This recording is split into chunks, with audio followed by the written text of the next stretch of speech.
யோகம் சேனல் நேயர்களுக்கு வணக்கம். நான் உங்கள் TK Thirukumaran, yoga acupuncture and naturopathy consultant. என்னுடைய சென்டர் கோயம்புத்தூரில் இருக்குது. கோயம்புத்தூரில் என்னை சந்திக்கணும்னு விருப்பப்படுறவங்க இந்த நம்பருக்கு ஃபோன் பண்ணி அப்பாயின்மெண்ட் வாங்கிட்டு நீங்கள் சந்திக்கலாம். ஸோ நம்ம இன்னைக்கு பார்க்க போகிற இந்த வீடியோவில் என்னத்தை பற்றி, எந்த சப்ஜெக்டை பற்றி பார்க்குறோம்னா, ஒரு அக்குபஞ்சர், ஒரு அருமையான அக்குபஞ்சர் புள்ளி, அதாவது நோய் எதிர்ப்பு சக்தி, இன்க்ரீசிங் த இம்யூனிட்டி பவர் அப்படிங்கிற நோய் எதிர்ப்பு சக்திக்கான ஒரு புள்ளியை பற்றி தான் நம்ம இதை பார்க்க போகிறோம். ஸோ என்னென்னா, நோய் எதிர்ப்பு சக்தி உங்களுக்கு ரொம்ப ரொம்ப முக்கியமான ஒரு விஷயம் உடம்புல. நம்ம உடலில் எல்லாத்துலேயுமே நம்ம சுவாசிக்கும் காற்றாகட்டும், நாம் குடிக்கும் நீராகட்டும், நாம் உண்ணும் உணவாகட்டும், ஸோ எந்த விஷயத்தில் எடுத்துட்டாலும் நம்ம ஒரு இன்னைக்கு எல்லாமே ஒரு மாசுபட்ட, அதாவது ஒரு கலப்படமுள்ள உணவு. நம்ம காற்று மாசுபட்டு கொண்டிருக்கிறது. நீர்ல அசுத்தங்கள் நிறைய இருக்குது. ஸோ எதையுமே நம்ம சுத்தமான ஒரு பரிசுத்தமான ஒரு பொருளை நம்ம எப்பவுமே கன்சியூம் பண்றதில்லை. ஸோ எல்லா விஷயத்துலையும் நம்மளுக்கு பலவிதமான வைரஸ், பாக்டீரியா அப்படின்னு சொல்லக்கூடிய ஒரு நுண்கிருமிகள் நம்மளை அறியாமலேயே நம்ம உடலுக்குள் போகிறது. ஸோ இது காமனாக நடந்து கொண்டிருக்கிற ஒரு விஷயம். ஸோ இந்த விஷயத்தினால ஏன் மனிதர்களுக்கு சிலருக்கு அடிக்கடி நோய்வாய்ப்படுகிறார்கள், சிலர் எப்பவுமே ரொம்ப ஆரோக்கியமாக இருக்கிறாங்க அப்படிங்கிற ஒரு விஷயத்தை நீங்கள் உன்னிப்பாக கவனிச்சிங்கன்னா, அந்தந்த பர்டிகுலர் மனிதர்களின் நோய் எதிர்ப்பு சக்தி தான் காரணம். அந்த இம்யூனிட்டி பவர் அப்படின்னு சொல்கிறாங்க இல்லைங்களா. இதை நம்ம டெக்னிக்கலாக பார்த்தோம்னா, நம்மளுடைய லிம்பாட்டிக் சிஸ்டத்தில் இருக்கிற அந்த டி செல்ஸ், அதாவது நம்ம உடல்லே ஒரு மருத்துவர், இந்த உடலுக்குள்ள ஒரு போர் படையே இருக்கிறது. அதாவது இந்த ஒரு டி செல்ஸ் அப்படிங்கிற ஒரு நோய் கிருமிகளை கொல்லக்கூடிய அந்த செல்ஸ் நம்மளுக்கு எப்பெல்லாம் ஒரு ஃபாரின் பார்ட்டிகல் உடம்புல எப்பெல்லாம் நோய் கிருமிகள் வருதோ, அப்போ அந்த சோல்ஜர்ஸ் அதை ஒரு சண்டையிட்டு அதை வெளியேற்றுவது தான் நம்ம உடலில் நடந்து கொண்டிருக்கக்கூடிய ஒரு யுத்தம். இதுதான் நம்மளுடைய இம்யூனிட்டி பவர். எப்போ இந்த போர் செய்யக்கூடிய அந்த வீரர்கள் ரொம்ப ஸ்ட்ராங்கா இருக்கிறாங்களோ, இந்த அதர் பார்ட்டிஸ், நம்ம சிம்பிளா சொல்லணும்னா இந்த ஃபாரின் பார்ட்டிகல்ஸ்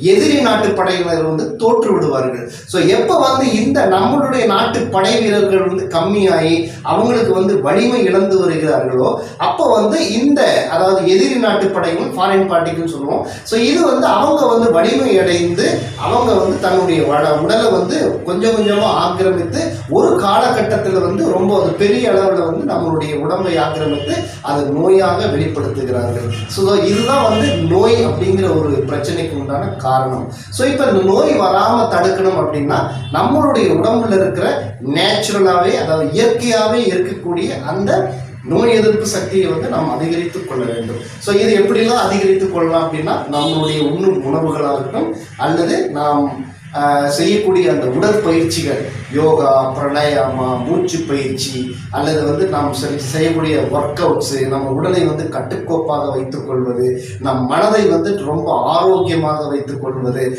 இந்த மாதிரி பலவித விஷயங்கள்ல நம்ம உடலை உடலின் இம்யூனிட்டி பவர், அதாவது நோய் எதிர்ப்பு சக்தியை அதிகரித்துக் கொள்ளலாம். இதை பற்றி நான் நிறைய என்னுடைய பர்சனல் டிகே ஹெல்த் டிப்ஸுங்கிற சேனலில் நிறைய பேசியிருப்பேன். மனதை எப்படி சந்தோஷமாக வைப்பது, அதே யோகம் சேனல்லே இருக்குது. நீங்கள் அந்த மாதிரி வீடியோஸ் தேடினீங்கன்னா, மனதை எப்படி ஆரோக்கியமாக வைத்துக் கொள்வது, அல்லது உணவின் மூலமாக நமது உடலை எப்படி ஆரோக்கியமாக வைத்துக் கொள்வது, இதெல்லாம் நீங்கள் நிறைய தெரிஞ்சுக்கலாம். ஸோ இதில் இந்த இறைவழி வைத்தியமான அக்கு பஞ்சர், அதாவது நிறைய பேர் நீங்கள் என்கிட்ட இந்த வித்தியாசத்தை கேட்டிருக்கிறாங்க. சார், அக்கு பஞ்சர்னா என்ன, அக்கு பஞ்சர்னா இதுக்கு ஒரு டிஃப்ரெண்டே கிடையாது.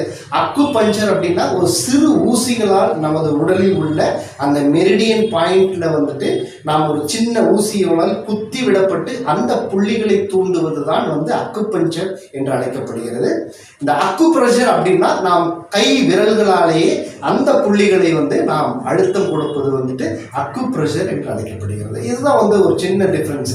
நிறைய பேர் கேட்குறாங்க, அக்கு பிரஷருக்கு தனியாக படிக்கணுமா சார், அல்லது அக்கு பஞ்சருக்கு தனியாக படிக்கணுமா அப்படின்ட்டு.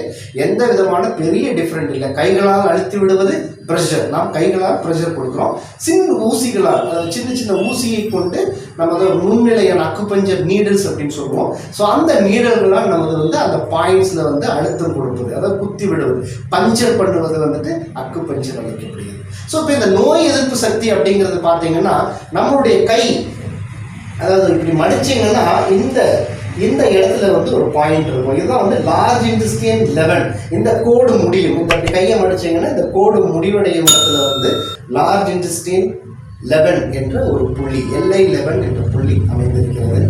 ஸோ இந்த புள்ளியை வந்து நீங்கள் 2 கைகளிலும் அமைந்திருக்கிறது. இந்த புள்ளியை வந்துட்டு நீங்கள் ஒரு கட்டை விரலாகவோ அல்லது ஒரு பேனாவாகவோ எதுவுமே இல்லாட்டி நீங்கள் ஒரு பேனாவாகட்டும் ஒரு பேனாவை எடுத்து கூட நீங்கள் இந்த புள்ளியை வந்து அழுத்தம் கொடுக்கலாம்.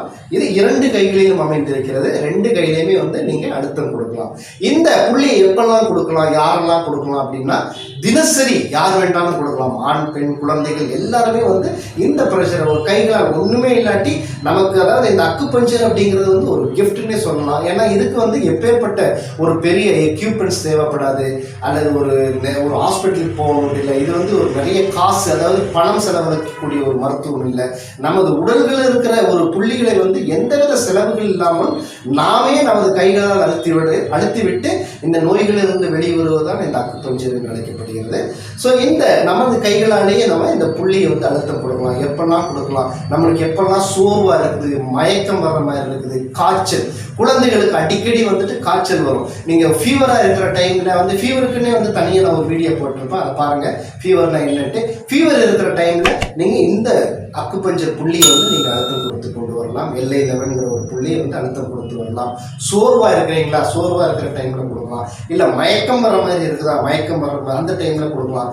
நைட்டு நீங்கள் இந்த புள்ளியை வந்து கொஞ்சமாக அழுத்தி விட்டுட்டு படுத்தீங்கன்னா ஒரு நல்ல ஒரு சுகமான ஒரு தூக்கம் வந்து கண்டிப்பாக உங்களுக்கு வருவதை நீங்கள் உணர்வீர்கள்.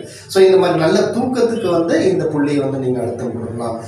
அதை விட முக்கியமான ஒன்று வந்து உங்களுடைய நோய் எதிர்ப்பு சக்தி வந்துட்டு உங்களுடைய உடலில் வந்து பெருகுவதை கண்கூடாக பார்க்கலாம்.